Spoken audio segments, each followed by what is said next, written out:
Hey, what's up, everybody? Welcome to episode number 88 of the White Knuckle Podcast, powered by Ozonics. Undetectable, undeniable.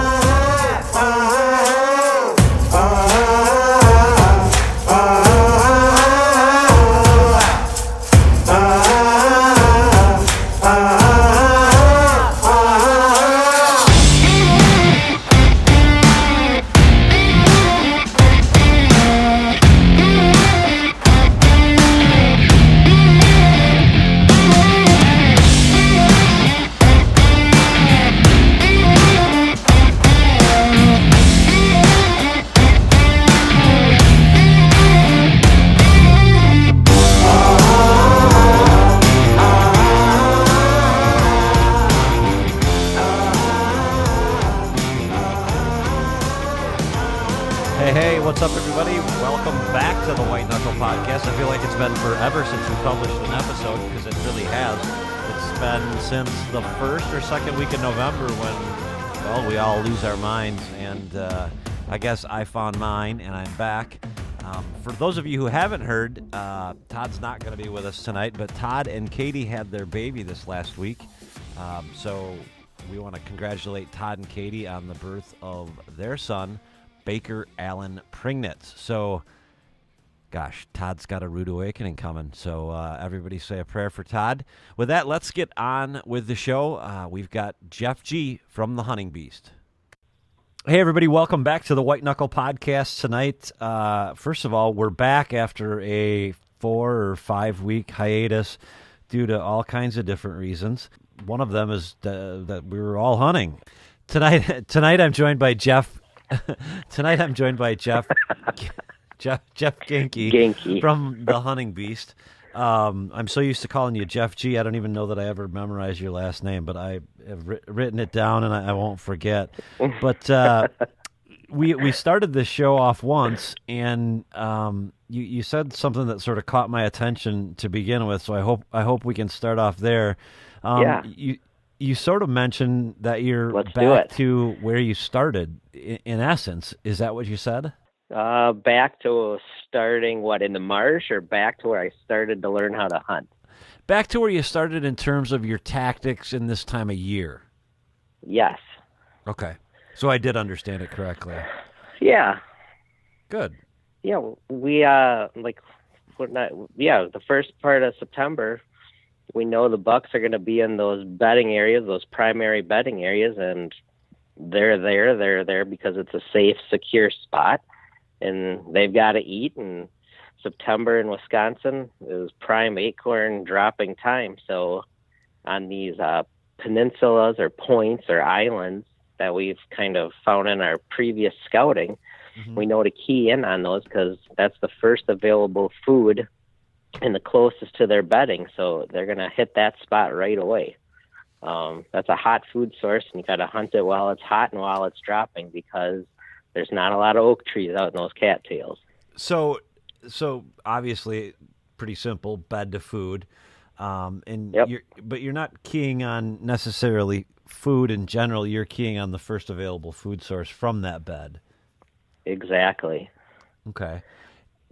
Would you say that style of hunting lends itself better to one type of country, and I don't mean country like the United States or whatever, I mean like terrain, better than another, or no?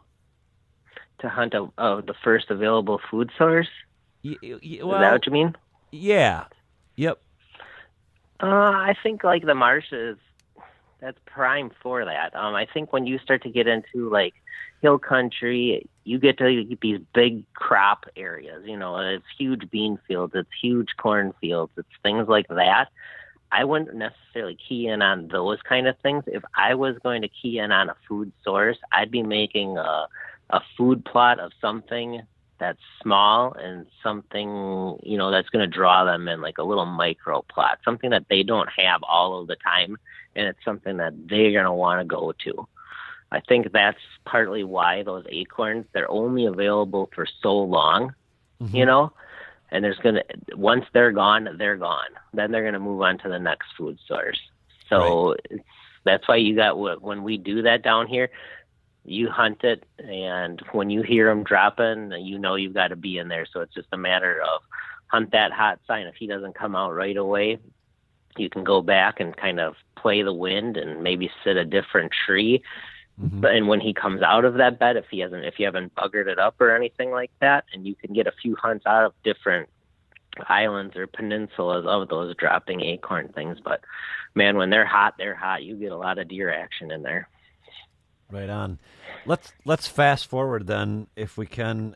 Actually, let's back up and hear first about how your season's gone thus far and what lessons you've learned or takeaways that you've gotten this year that you didn't get last year. Mine, I ended up shooting a 9-pointer in Minnesota, and what that was adjusting to what I was seeing and putting together travel corridors in the rut and fully taking advantage of how they move from one bedding to another area. That was that was an eye-opener that I've seen over the years, but this year we really took it firsthand and just dove in, and it ended up being successful that way. So you said you dove into these travel corridors that you hadn't necessarily dove into before. What was it that gave you the confidence to jump in with both feet? So during the rut on this little piece of hill country property, the bucks will leave their bedding areas and they'll get up and they'll cruise on the leeward side. And this little specific situation is that they cruise on the leeward side and they want to abandon that leeward side because on the facing ridge that joins the leeward side, which is going to be the wind blowing side, on top of that, there's doe bedding. Now, when the wind is correct, there's a series of these knobs up there, and the bucks will bed up there, and the does will bed up there. If the wind is blowing over their back, they're there for security reasons. But in the case where I have this stand set up, I'm hunting a really good point, and when they leave that point, they're on the cruising leeward side. What they're doing then is I found a spot where they go from that leeward, cross down, join up with the windward side to check all of those doe bedding areas. Now, the first weekend in November, they have their gun season that starts. And I had my son with, and he was 12 years old, or is.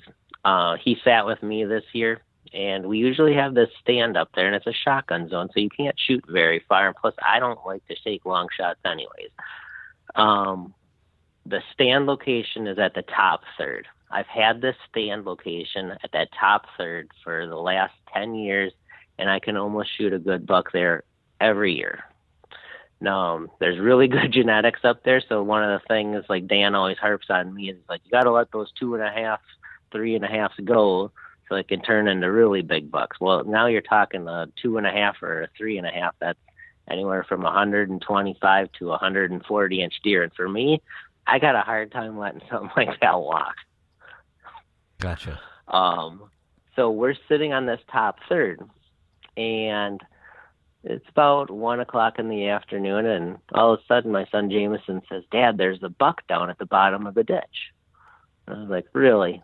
And I didn't fully believe him because, he gets a little buck fever at times. Sure. Thinks he sees something. Sure. And I didn't pay any attention to it this time at all, and he kept nudging me and said, "Dad, there's a buck down there." All right, I'll look. And I swear. And he's like, "See that tree that's rubbing back and forth?" And here was a great big buck standing down there, making a rub and a scrape in the bottom of the ditch at 1:00 in the afternoon.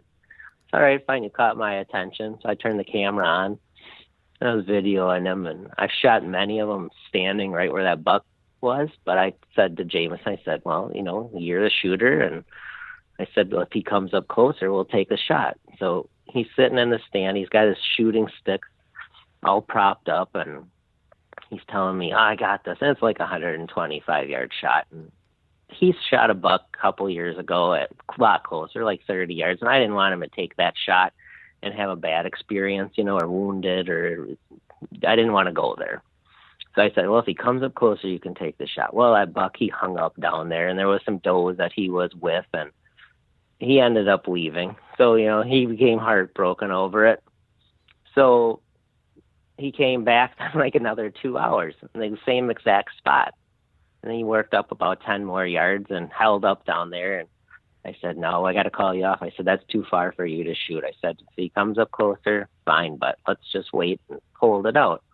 So that was that day, and he never came back. And Jameson could only hunt on that weekend. So he went back to school. So I went back the following weekend, and same conditions. And I thought, you know what? I'm moving down to that bottom of the hill, because when I started looking closer at it, there was an interior transition on this leeward side. And that interior transition also made up of buckthorn and some little scraggly trees. So it made it a thicker area.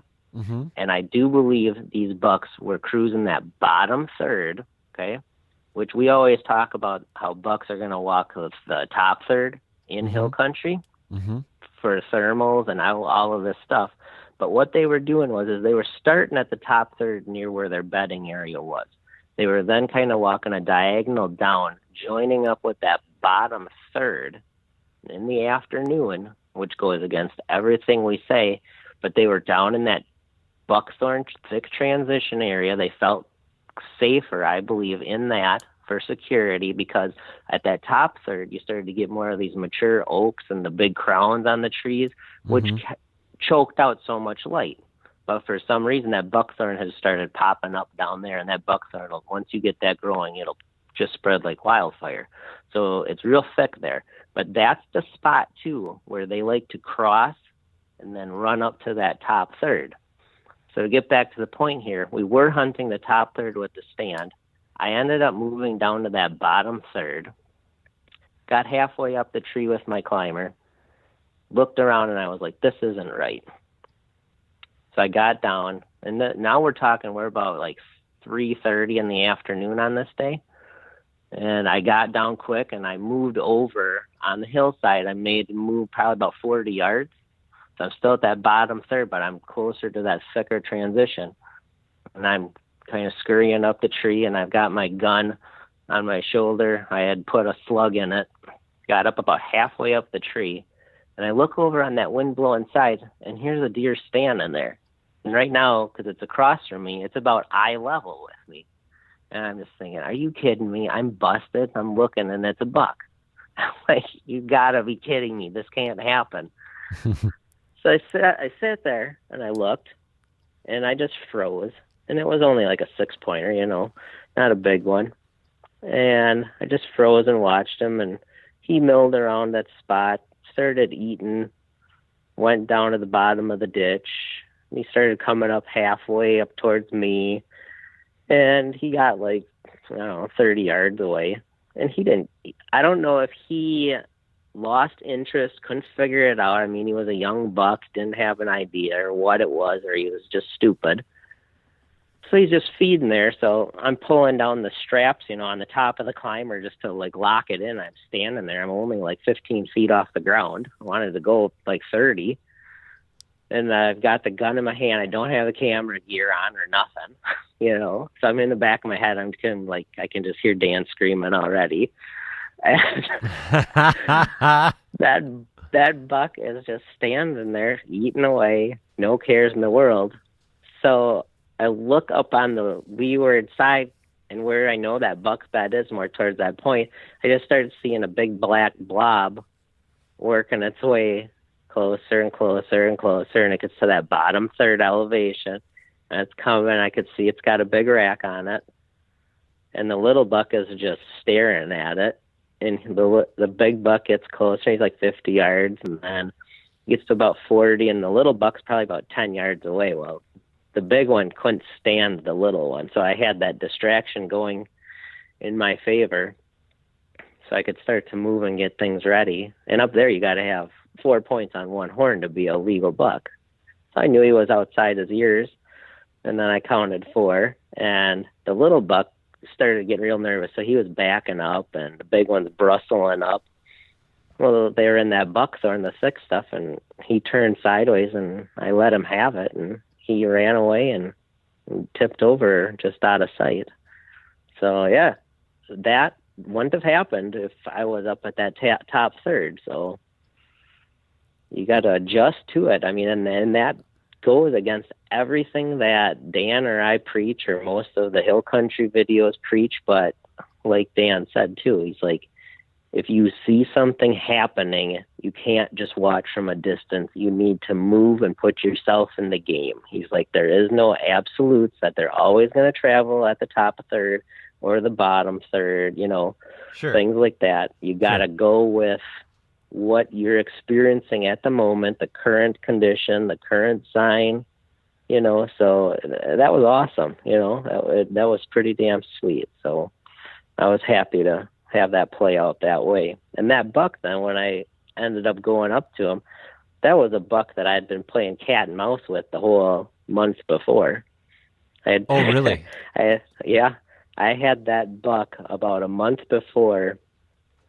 And that's where I went back to where we talked about hunting the current conditions. And what you're seeing was the apples were dropping like crazy towards the beginning of October. So I set up a stand on the edge of these apple trees, thinking that they were coming from this different bedding area. And it had rained real heavy the night before, so you couldn't hear anything. So I'm watching where I'm anticipating travel to come from. And all of a sudden, I see a couple small bucks walking through the apple trees, and I turn the camera and I start panning over there and watching them. And they're going to walk behind me. So I think, all right, fine. I'm going to start to get ready to turn the camera around to the other side and catch them over my shoulder. Well, I'm sitting there, and all of a sudden I turn and I start panning over my shoulder with the camera, and I look down. That buck that I had shot, this is the month before, he's standing on the backside of my tree, and I'm looking straight down at his rack, his cage, everything, at like 2 yards, straight down. And I'm like, oh my God, where did you come from? I didn't, you came from a completely different spot, way, who knows what. Right. But I mean, it just made the whole story of that buck. And I've got him on trail camera. I've got him on pictures. I'd seen him a couple other different times when I was in other stands by bedding areas. So it was pretty cool. I mean, he's not the hugest buck in the forest, but it made it a pretty sweet hunt and a pretty sweet year to put all my experiences with him and, together. So I was very happy with that. Certainly a lot of people have spent a considerable amount of time on whether it's the Beast Facebook site or the Hunting Beast forum. And, I hear a lot of people talking about it.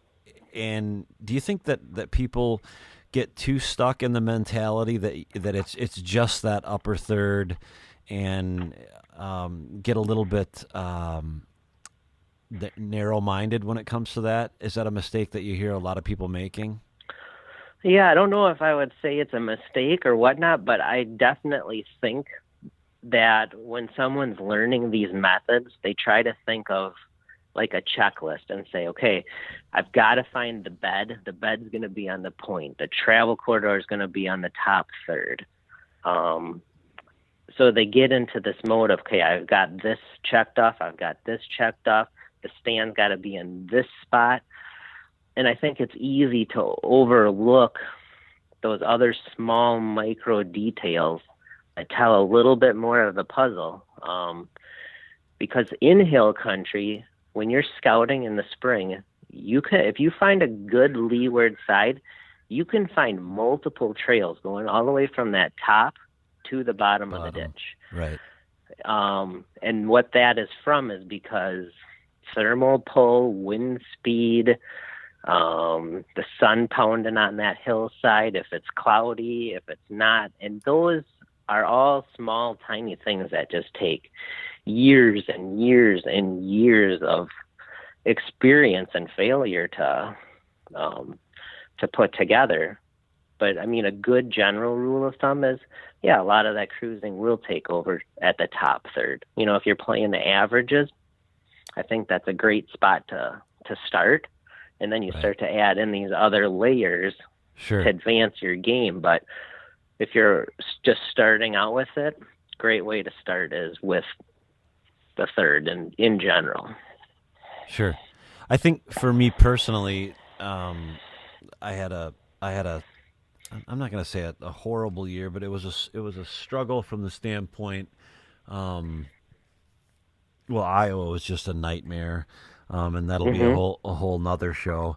Um, yeah, and it just was. It's just there's nothing that anyone could have done about it other than God Himself, and it's just that's just the way it worked out. And then when I hit the ejection seat on that, I went back to my lease, and I got there. I think past the point where me spending a whole lot of time on that 1/3 was gonna do a whole lot of good. And I know that you would maybe disagree with that statement, but I think I was just there during that exact period of like mega lockdown where there wasn't Mhm. anything happening, because I'm sitting down at Todd's, and we're hunting our lease down in Iowa, and I've got all my Spartan cameras up in Wisconsin, and they are just going off. And I'm Nice. like, oh my God, That's fate there for he you, is, right? right? And it takes forever and a day to draw an Iowa tag, and there I sit, and at night I'd be sitting, Todd and Katie, and I'd be watching TV, and my phone would be like, and I'd look, and I'd be like, oh, Mhm. there he is, and I'm like, well, I better look at what was here, there, and other, and then, but by the time I got there, I think it was just done. So I was, by the end of it, I was really scratching my head going, I felt like I had done everything like Dan said, or not like Dan said, not to put it all on Dan, but it is Dan's Blame fault. him. Right, everything is Dan's fault. I haven't told him yet, but I will. Um, and it didn't work out, but there are a couple of light bulb moments that I had, and you just hit one on the head. And it's funny. I am going to blame Dan on this. He and I talked about this spot, and it was a low spot, and he's like, "You can never hunt there." And I said, "Why not?" And he's like, "Because the thermals will kill you every night." And I Mhm. said, "Okay. Well, what if the wind's like 15 miles an hour? It's still going to get you." Okay. So I stayed away from there. And in retrospect, now that I've listened to him and his logic, I think he's saying, we were just having a general conversation, but he's right on the average. Mhm. However, I think what you're saying is that there's times when you can take the on the average and toss it out the window, because you have to let common sense dictate some of what you're doing, because Yeah, there's no absolutes here. if you're seeing a big buck doing something, he's not doing anything random. He's traveling that way for a specific reason. Um, So and when you see it, you got to take advantage of it, and you got to move in for the kill at the moment, because if you move in and don't take advantage of it, you've just tipped him off. so Then you've put everything in his favor. what? And that's a great point. And if I could hit pause for everybody so they could grab a pen and paper and write that down, that is a great tip. Um, there is nothing that a mature animal's going to do without reason, with Hmm. carelessness, even if it is for getting laid. It, yeah, they're gonna lose their head a little bit, but everything that they do up until the point they're locked down with that doe is to survive and to breed. And Yep. survival's first. Hmm. And if you can just get that through your head, it and then also get the concept that things happen on the average. Um, Hmm. I think that's when that's where you can maybe eliminate some of those years and years and years that you and I maybe don't I don't have, because I think my lease is for 5 or 7 years. So Hmm. I'll get it figured out. But that's my biggest takeaway, and I'm glad to hear you say that is that you can't get locked into this. One size fits all. It's always going to be on the upper third. It's always going to be on the leeward side, but the leeward side could change from day to day, right? Yep. And it does. I mean, each wind, or in hill country, I mean, think of just how the wind blows. Even if it blows from, say, a northwest to a northeast, that's very common up where we're hunting. Right. And you also have to remember that these bucks, they're going to bet on those points, but what they'll do is they'll get up and readjust to play that wind differently. They might not completely relocate. They might just move to the other side of the point. And that 90% of the time, they do that. I've watched them get up out of beds and move and plump back down, 10, 15 yards, 10 feet sometimes, and just hunker down there. And it's just because the wind changed or how, and that's where milkweed comes into is such a great tool because, it's going to flow around a tree differently or a deadfall or something. But it's amazing how that they'll move and they got that much more now security out of that same spot. And It makes it hard. It does. It really does make it hard. And that's another thing. If you're not using milkweed, you're really missing the boat. Because I did struggle a little bit with the whole wind thing and understanding the thermals and when does wind trump thermals and when does thermals trump wind? Because there is a point where thermals trump wind and wind trumps thermals. Is there not? Yep, there is. The thermals will trump basically a lot of things at the end of the day.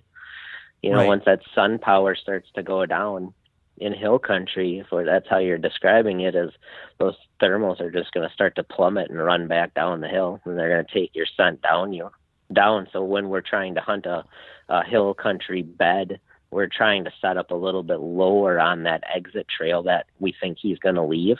Yep. That way it'll pull our scent down opposed to, him catching it somehow.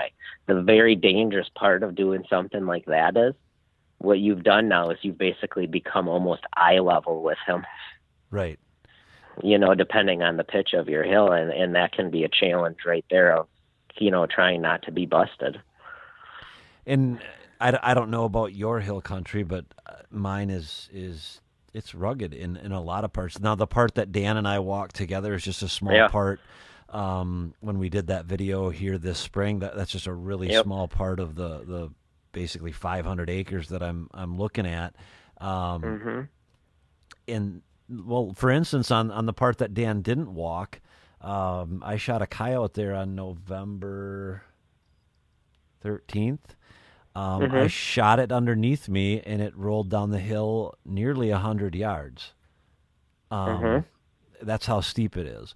But, I did notice that almost no matter how steady the wind was, unless you're talking like 15 miles an hour, I would say that at 15 miles an hour, even 12 miles an hour, probably, again, a good steady 12 miles an hour, that wind is going to trump any thermal, in my opinion. Am I wrong? Yeah, I would say that. I would agree with that. I mean, okay. And in that case too, when you set up there, try to get up as high as you can too. If it's a windy day like that, because if you're up high enough in there, your wind will get sucked up over, and out of there, or your scent will. It'll get sucked up and out, and then that really helps your situation there too. So stuff to drop down. I don't want to get too stuck on next year's tactics or what I should have done or what anyone should have done, but I want to just clarify something that I feel like I've tried to clarify so many times and don't know that I ever have, and that is I've heard you mention things like I'm going to set up where I know this buck is bedding. Yep. I'm going to say that you haven't seen that buck lay down there. So is it fair to assume then that you're basing all of your decision making on seeing rubs, tracks, things of that nature coming out of that bedding area or into that bedding area or a known bedding area or what looks to be a bedding area that gives you the confidence to think that you're hunting a deer there that's mature? Yeah. What I'm doing in my off season every year, what I'll do is all of the spots that I call my good spots, I will walk through if it's in the marsh or if it's in hill country. I will take a stroll through there in the spring. I will walk through that bed, find and confirm his bed is still there. In hill country, it's always going to be almost at that point. It'll go up and down the spine or the crest of it at different heights. But in the marsh, they'll have their primary bedding areas. And what I'm going to do is I'm going to confirm through finding rubs, finding hair, finding beds, signs, scat, whatnot, that bed has been used. Okay. If it's an active bedding area, then those are things like I'm going to log and I'm going to say, okay, I'm going to hunt this thing, because I've got the sign was there in the off season, or I'm assuming he survived. If he didn't survive and I know that someone hasn't moved in or boogered up my hunting spot or kind of is creeping in on it, then I've got every reason to believe that buck or another buck is going to be living in that bedding area. Because that's basically a very secure primary area that they should be in every year unless you have a hunter move in and he had hunted so hard in there that he drove out everything. If you're dealing with a private spot or whatnot, like we are up there in the hill country, nobody's going into those bedding areas. We've marked them all. We know where they are. We know how to hunt them. But yeah, I'm going off of all of those spots, and I've confirmed it, and I've got every reason in the world when I set my tree stand up that day to believe that a buck should come out of there. Okay, that's what I had assumed, but I wanted to clarify that, and I don't know that I ever got that deep, because it seems like anytime you get into one of these conversations, you start to rabbit trail 100 different directions. And it's easy to do because there's so many if and thens. You know what I mean? It's like right in a computer program. You can go down. Well, I can go left here, or I could go right. If I go right, you know what I'm saying. Yeah, and it's just you got to have the confidence and believe in it, and then you got to pick those spots based on that. Say we're hunting public, and all of those spots that I'm going to public, nobody goes back there because they're not as stupid as we are.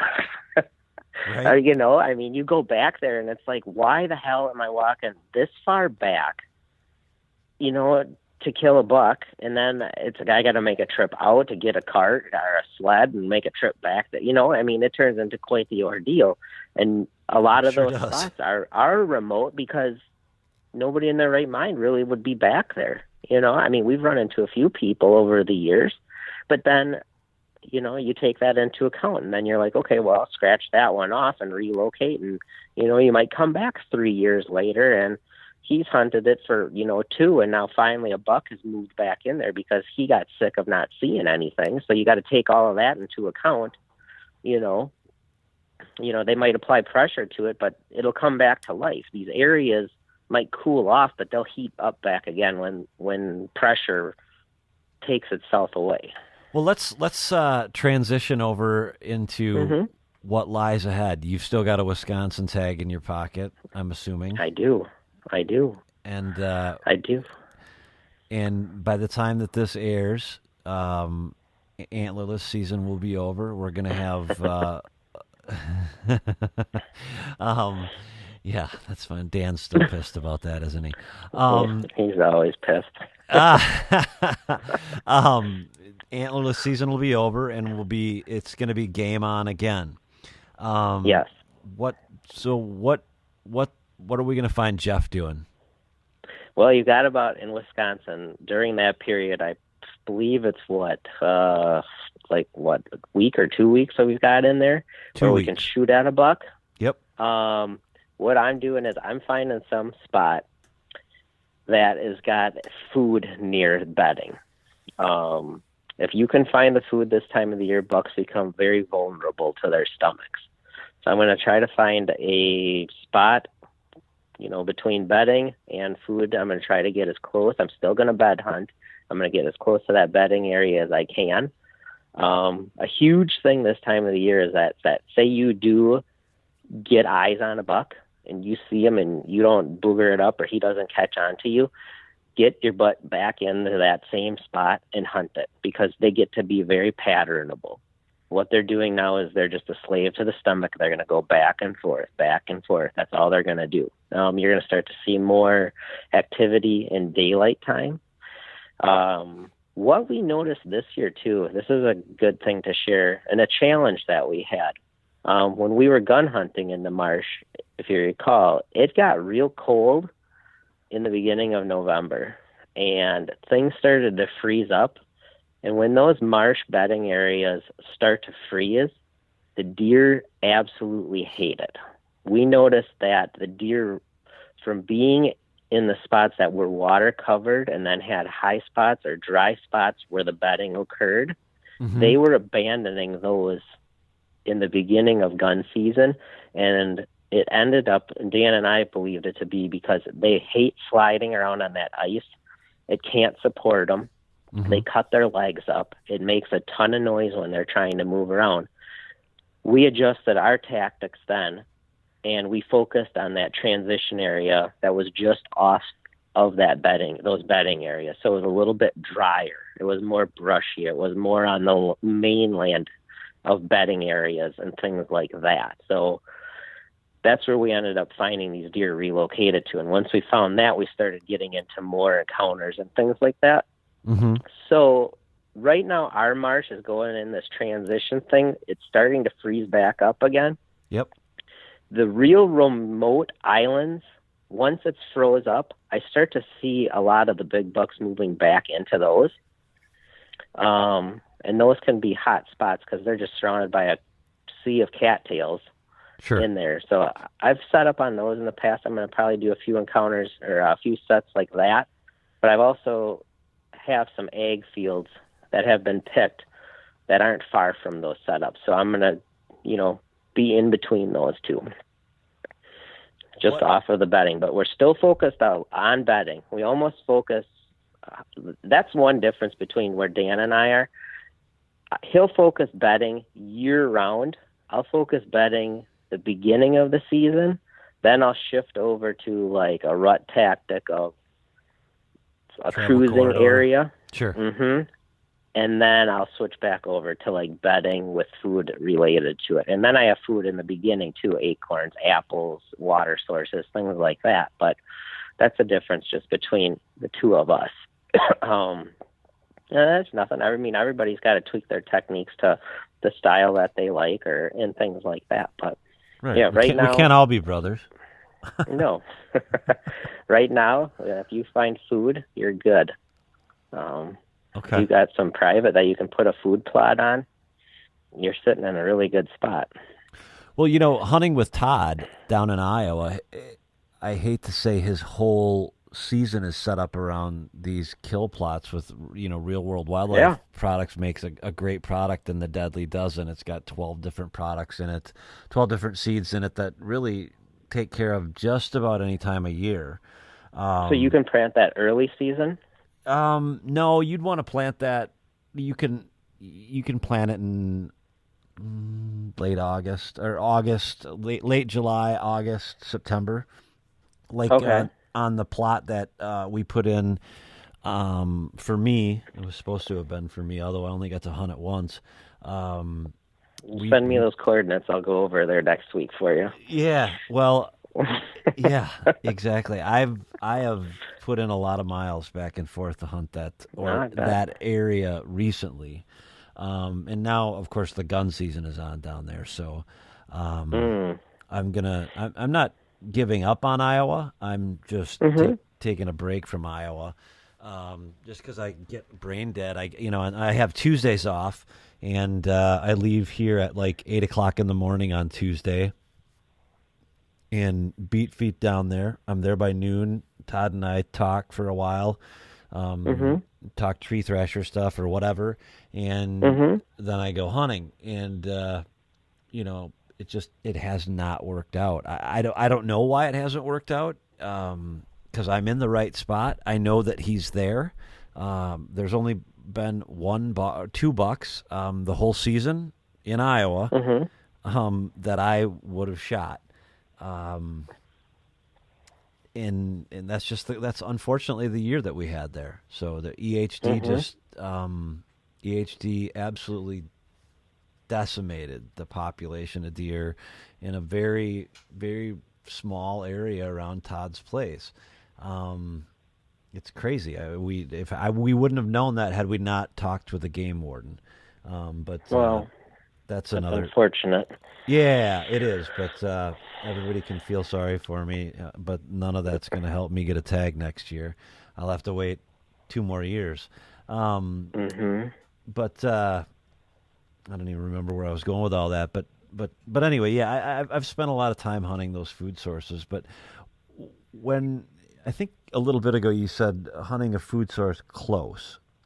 What if you have a ton of food sources? Like a lot of folks that I know, whether it's hill country, farm country. Let's take farm country for instance. You've got 100 acres of timber and 600 acres of farm fields.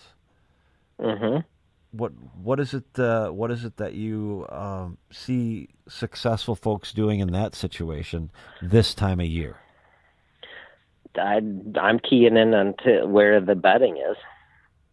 Find the where the bedding is, and then where the first available food corner is on a thing like that, or even if it's early season, like say you have beans and there's a shaded area where the tops of the trees are doing it. Those beans are going to hold on a little bit longer, and they're going to stay greener. Those are those tiny little things that I'm looking for. Sure. Beans can be really hot stuff, and especially in that transition period, if you still got a little spot that's green and the rest are yellow, you know that's going to be a magnet right there. On our farm up there, I ran into we had corn this year. We have a 10-acre spot that rotates between beans and corn every year. So I was on my way to one bedding point, and I was walking on the edge of the cornfield, and I noticed a great big spot because we had a lot of rain that the corn was like knee high, but inside of there was like a 40-foot round big puddle that had developed. And I just saw tons of tracks right there. So I thought, well, hot sign, set up on it. You know, you never know. It's not far from where the bedding that I wanted to go to was. And, the big buck didn't come in that I wanted, but I had a bunch of, baskets and lots of doe activity coming to that tiny little puddle in a cornfield, It was just that had popped up, and that doesn't happen every year in that spot. But it's another thing where you run into hot sign, you throw a stand at it. Right. You don't know what's going to come through there. I'd seen some big tracks at the water. That's what caught my attention more than anything. But if that dropping apples, dropping acorns, you got to look for the small things. I mean, if you have a bigger, say, food source, well, find the little food source. It's like when you're watching deer in a field, you always see deer congregated up in one area of the field. Well, that might be a spot that's a little more rich in fertilized, soil. Plants are growing better in that thing. You can do that by observing with binoculars from a long ways, or, and things like that can change year to year too. Right. If I'm ever going to plant a kill plot, I'm always going to fertilize the crap out of the area closest to my stand. Always. I've seen that work time and again. However, I've never shot a big buck off of a food plot. I've watched plenty of does use that particular area, and I would assume that if a big buck ever came there, that's probably where he would come. But and even if you get those does in a situation like that, and say it is by the rut, that's an attractant right there alone, being the does in that area. So to sort of paraphrase our last 10 minutes here, you're saying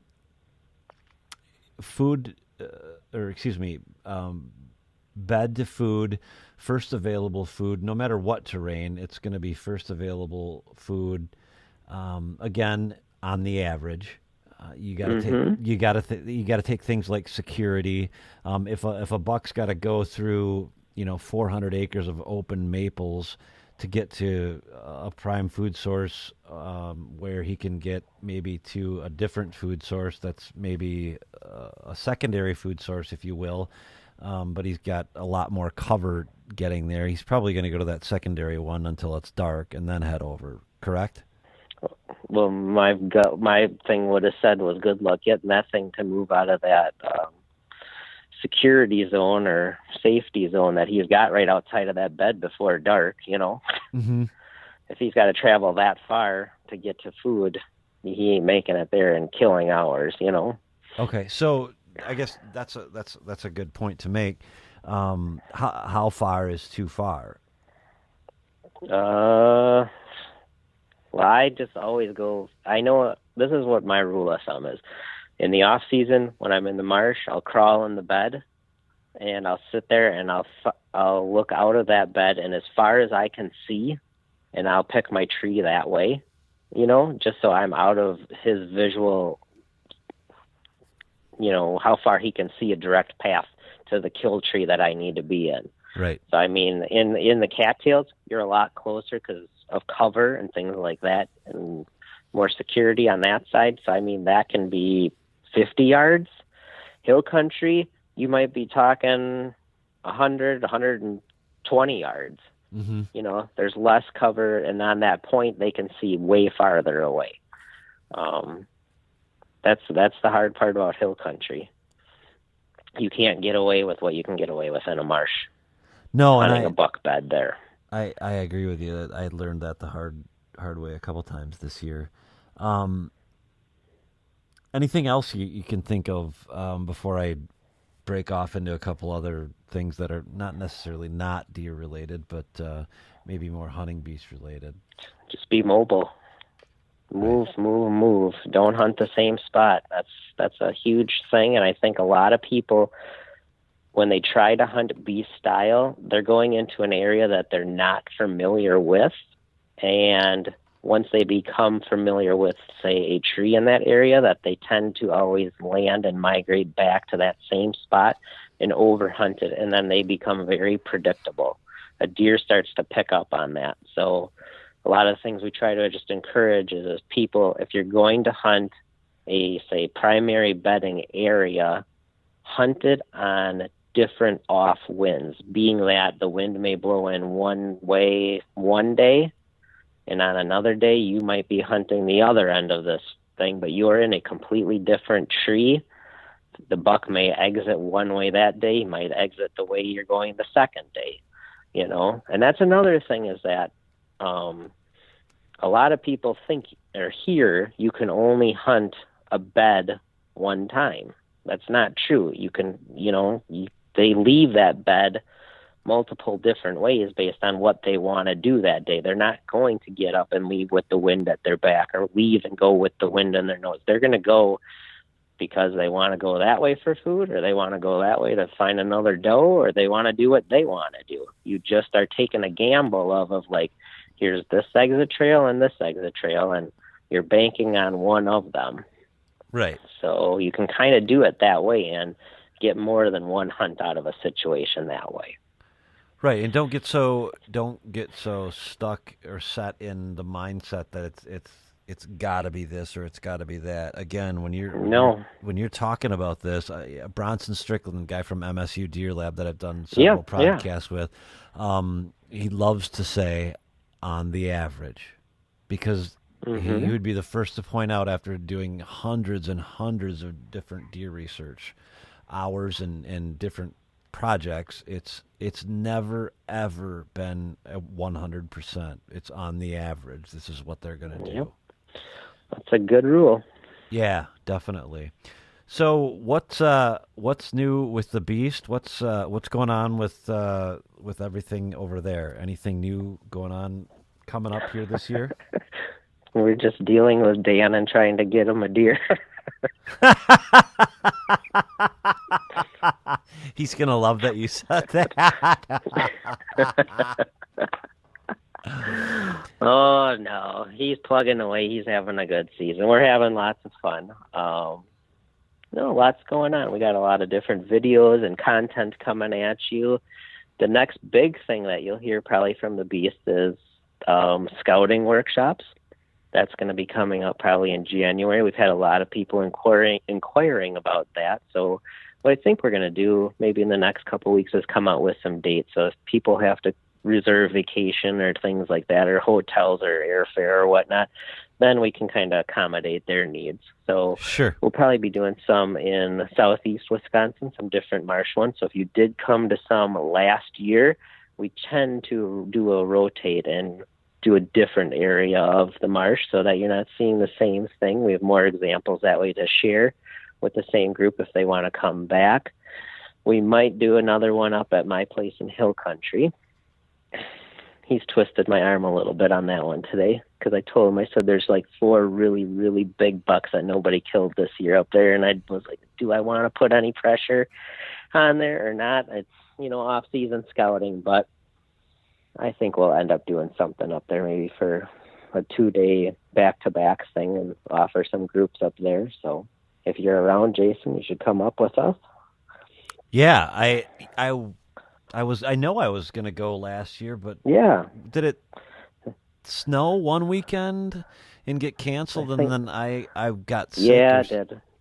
Something. I think, we got snowed out one time. It was like a big 10-inch dump of snow the one time, and we rescheduled it for later on. But hopefully we don't have to encounter that one again. But yeah, it was fun. I'm not sure if we're going to travel anywhere this year. I know we've had a lot of guys from Michigan inquiring about coming up there, but we haven't ruled that out yet or said yes for sure. But it's just things to look at.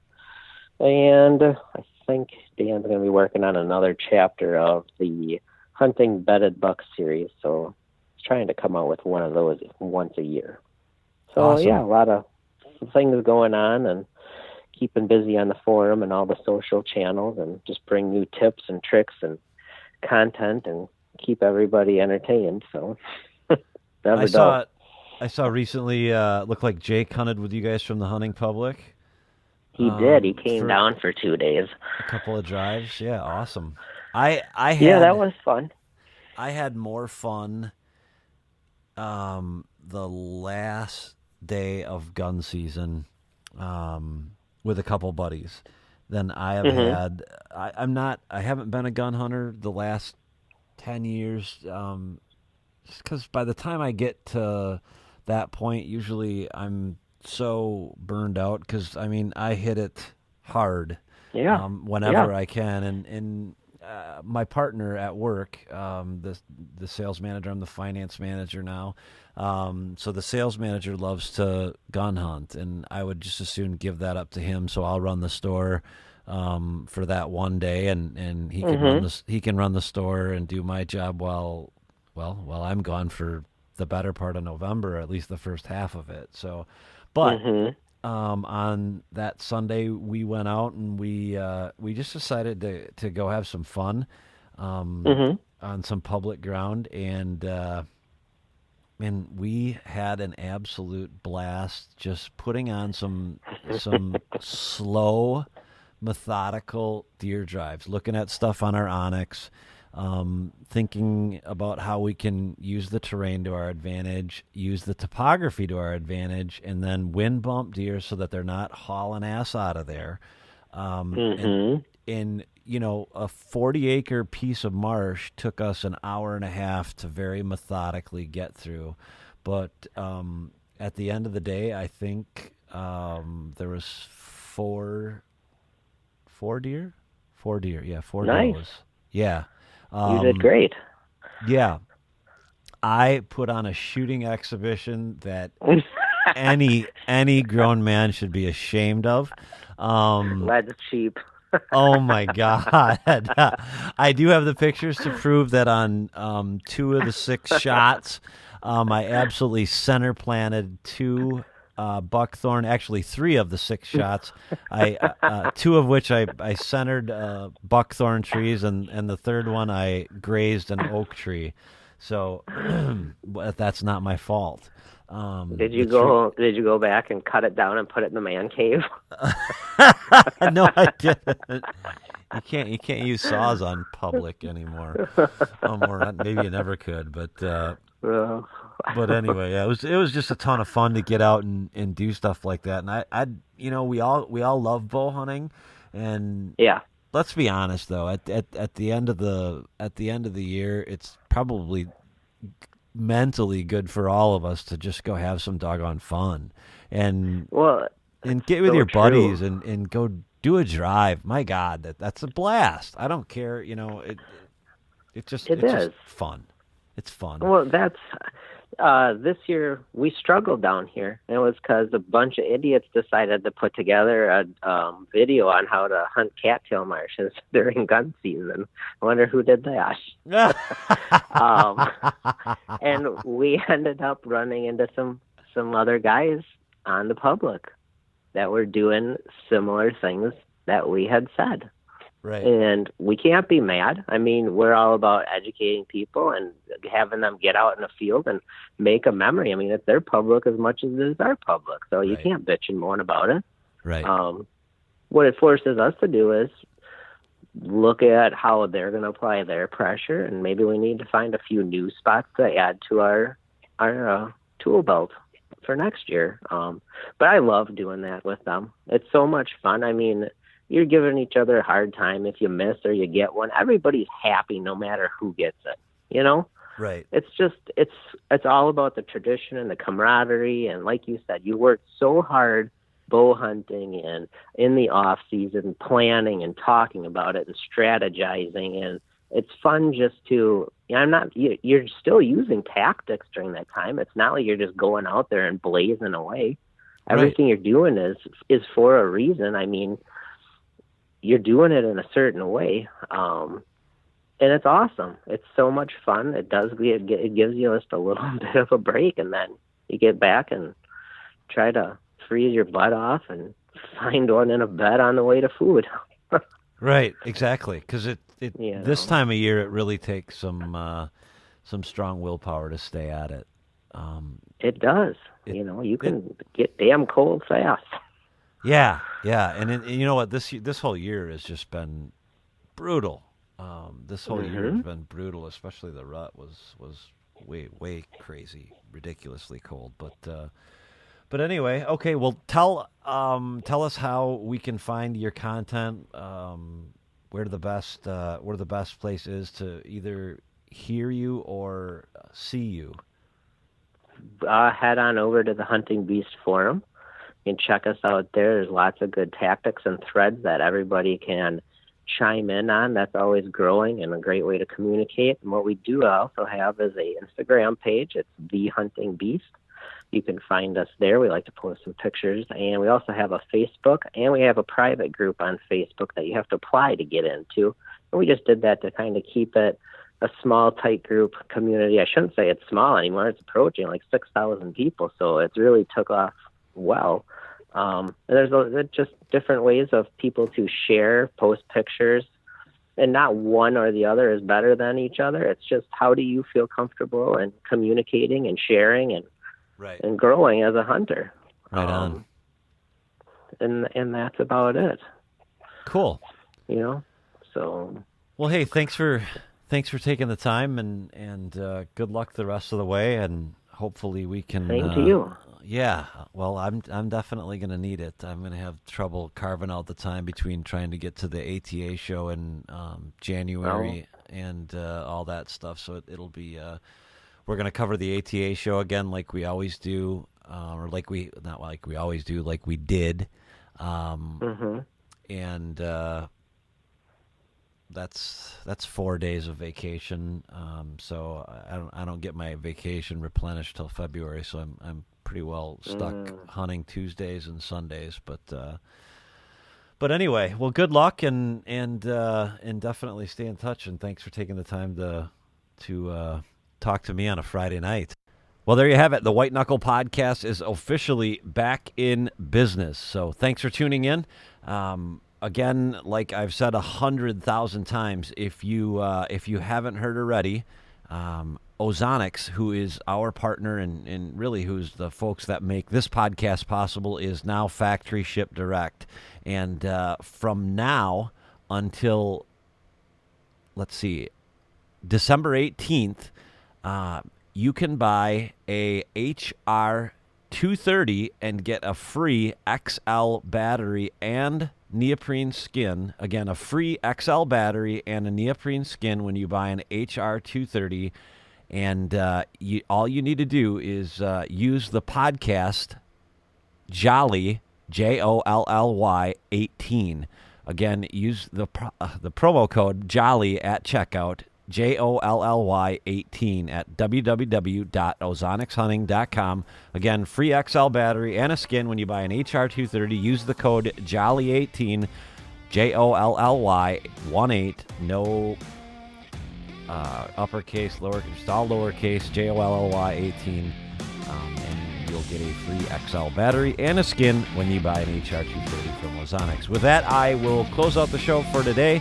Again, congratulations to Todd and Katie on the birth of their son, and we hope everybody has a safe rest of your season. Make it a good one, make it count, and I will catch you again next week. Jason out.